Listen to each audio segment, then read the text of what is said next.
पुरीर नूतन SP भावे दायित्व नहीं प्रत्येक सिंह विधिबद्ध भावे से दायित्व ग्रहण कर प्रथमे श्रीमंदिर जाई महाप्रभु को दर्शन करछन्ते प्रत्येक सिंह श्रीमंदिर सिंहद्वार निकट में से पहुंचवा परे जिला पुलिस वरिष्ठ अधिकारी एवं सेवायत माने तांको स्वागत करथिले।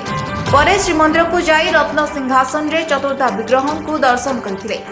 महाप्रभु को दर्शन करबा परे निज प्रतिक्रिया रे पुरीर नूतन एसपी प्रत्येक सिंह कहछन्ते पुरी रे एसपी भाव में नियुक्त हेबा मो पई बहुत सौभाग्यर कथा। महाप्रभु को आशीर्वाद नहीं आगामी कार्य आरंभ करने को लक्ष्य रखी। जय जगन्नाथ। आज मु विधिवत भाव में पवित्र पुरी जिलार भार प्राप्त करी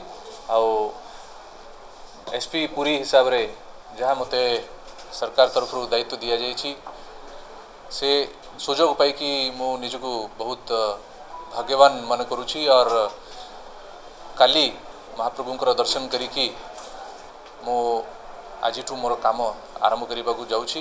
तेबे स्वर्गद्वार और पुरी होटेल पाख बाली नोलिया साही रे राति सारा मिलुथुबा मद बेपार और पुरी टाउन रे सर्वसाधारण रास्ताघाट छकरे जनगहणी पूर्ण स्थान मानकरे खुल्लम खुल्ला निशा सेवन को बंद करा हबो कि नाही, साही गली कंदी रे बटा भांग बेपार को बंद करा जाई परिबो कि नाही, एथिपाई कोन पदक्षेप निया जाउची ताहा उपरे बे समस्त नजर। पुरी सहर में गाड़ी शोरूम रु बिना नंबर रे बाहरुथुबा गाड़ी को बंद करि पाइबे ताकू ने साधारण रे चर्चा हेउथुबा बेले नूतन भाव में जोग देथिबा एसपी कहिसंती श्रीमंदिर सुरक्षा सहित क्राइम रोकिबा पुरी बासिंदांकर सुरक्षा पुलिस रो मुख्य प्राथमिकता। सेहीपरि पुरी जिल्लार आईन श्रृंखला स्थिति बजाय रखिबा पई समस्त प्रकार पदक्षेप नियाजिबो बोली नूतन एसपी प्रत्येक सिंह कहते। ब्यूरो रिपोर्ट स्वर ओडिशा।